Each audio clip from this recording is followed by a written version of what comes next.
but it's essentially, for the viewers at home, it is the fox guarding the hen house, because here he is, it's his own DOJ. His feelings were hurt. So he's going to sue himself, and he's going to have the taxpayer, who he's fixed absolutely nothing for, he's going to have the taxpayer pay him almost $250 million. When a sitting senator says a former president is trying to write himself a $230 million check from the Department of Justice, it sounds almost too absurd to be true. But in this case, absurdity meets reality, and it's sparking outrage on Capitol Hill. Senator Jacky Rosen isn't just questioning Trump's demand. She's calling out the deeper rot in a system where accountability seems optional for the powerful. Before we dive in, comment where you're watching from and don't forget to like and subscribe. Breaking tonight, Democratic Senator Jacky Rosen is introducing a resolution to issue a formal Senate condemnation of Donald Trump for reportedly seeking $230 million from the Justice Department for the past investigations into him. Senator Rosen is aiming to bring up the resolution as a unanimous consent request as early as tomorrow. And Democratic Senator Jacky Rosen of Nevada joins us now. It is so good to have you at the table. Yes. Thank you so much. So there are multiple outrageous pieces to this. The first outrageous piece is the request from the president to his own Department of Justice. The second potential outrageous piece is that if you talk to anyone who ordinarily brings this type of effort forward, they say DOJ never goes for this without a lawsuit being involved. They don't clear it. So if his own DOJ were to say, you know what, you're right, here's $230 million, thank you so much, that will be outrageous.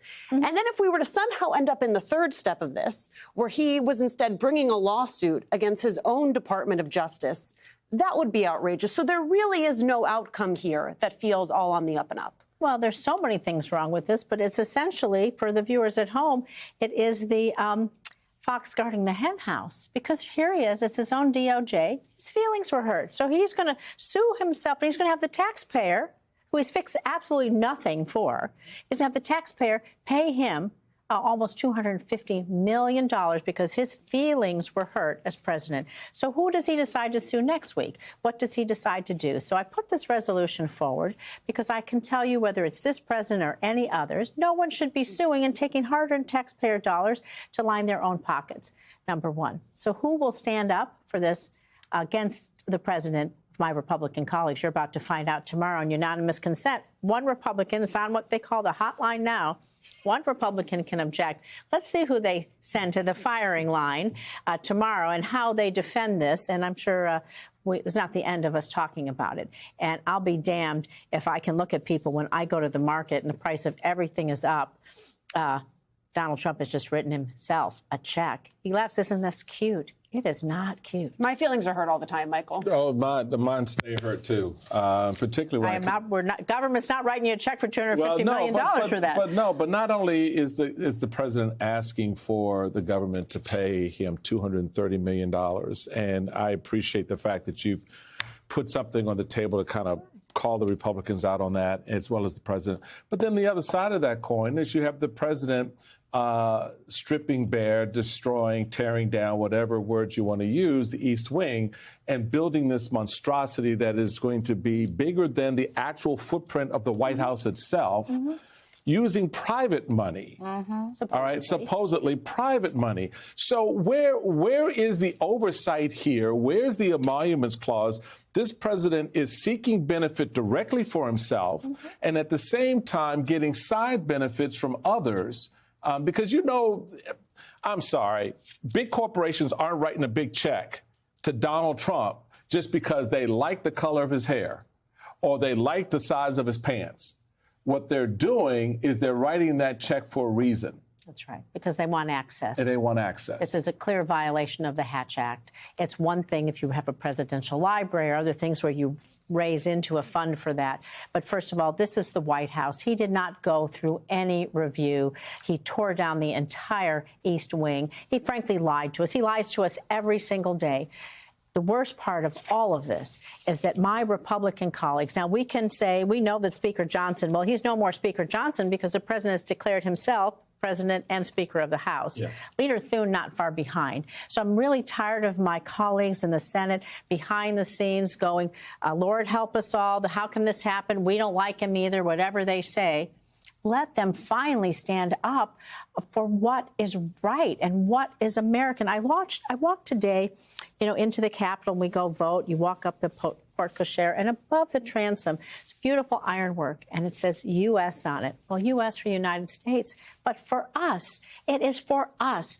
All of this, whether it's health care, whether it's tariffs, lowering prices for everyday people, affordable housing. The White House is the people's house, not his house.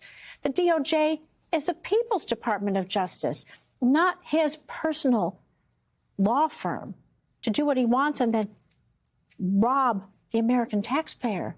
And so when we think of everything that Donald Trump does, he does it just for a party of one. It's for him, not for us. And I'm tired of my colleagues not standing up for what is right. Can I do a quick follow-up on that? So will the donors who wrote the checks, companies that we know and brands that we're well aware of, will they be held accountable on the back end? Because this White House is not going to give it.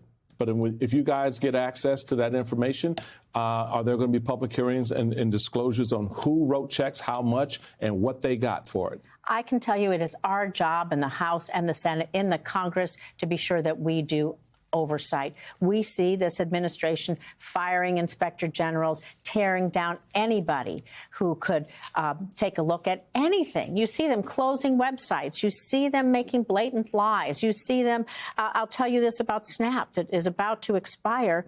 In September, USDA had a beautiful website up there. They said they were going to talk about how they could move money around. They could make sure that people who are food insecure in this country could continue to receive their benefits. That's all gone. Hidden. You know what's up there? Some propaganda. And so we need to take back our Article I power. We need to stand up for all of us and be sure that people who are in charge in this country treat the American people with the respect that we all deserve and should expect. Well, I mean, speaking of that Article I power, and you talked about the shutdown, Congress could end the shutdown today. Republicans could negotiate with Democrats to get the votes and reopen the government. This is what's happening in your home state of Nevada. These are some headlines. Nevada snapped to go without funding as government shutdown stretches on. From the Las Vegas Review-Journal, federal nuclear workforce in Nevada furloughed as funding runs out. And from the Las Vegas Sun, shutdown threats put already shaky Las Vegas tourism at risk. Given all of this, and we know we've heard from the American Federation of Government Employees, the head of the union today, has that changed Senator Durbin was out there saying, we're going to have to talk about this. I'm not changing my vote at this time, but he was on the Hill saying, this does change things. What say you? Because the bill that the Republicans keep asking y'all to vote on only funds the government through mid-November. I believe November 21st. That's yes. correct. So that would not alleviate the concerns that folks all across this country have, that the people in your state have. What do you think should happen? Well, first of all, nobody wants to shut down, least of all me.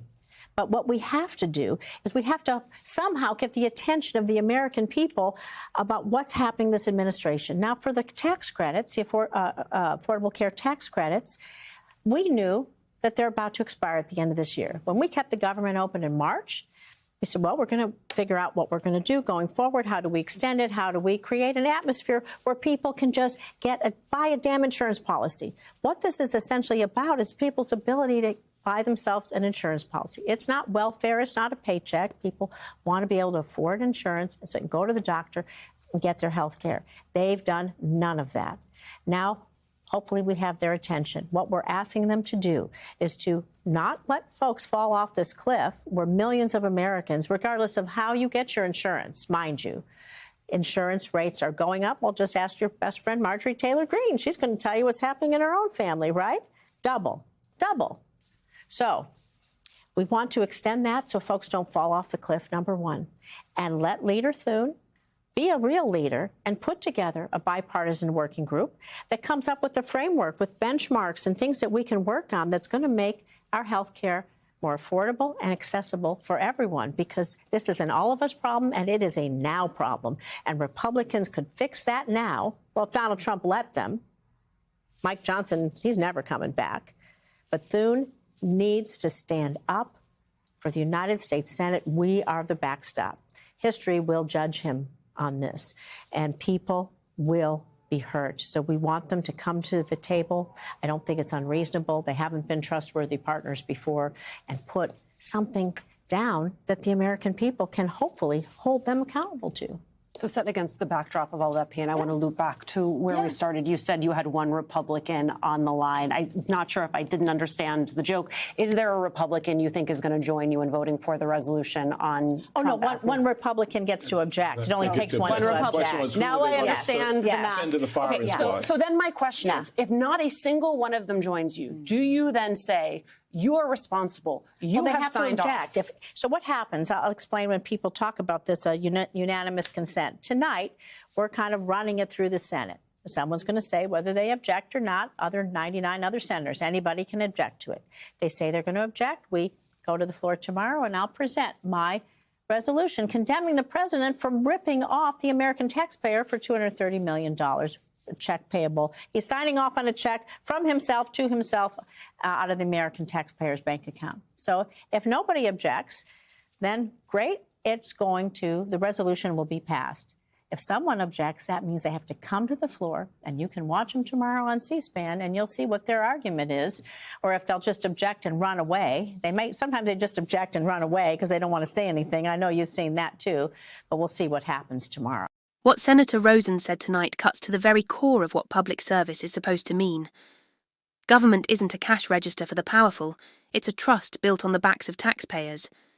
Yet here we have a former president allegedly asking the Justice Department, the very agency meant to hold him accountable, to write him a personal check. Think about that for a moment. It's not just a headline, it's a symptom of how deeply entitlement has replaced responsibility in our politics. Rosen's words hit hard because they expose a truth too many politicians avoid. Silence in the face of abuse is complicity. Every senator who looks away becomes part of the story. And if Congress can't defend the American taxpayer from this kind of self-dealing, then the system isn't just broken, it's being openly mocked. This isn't about partisanship anymore. It's about whether integrity still means anything in Washington.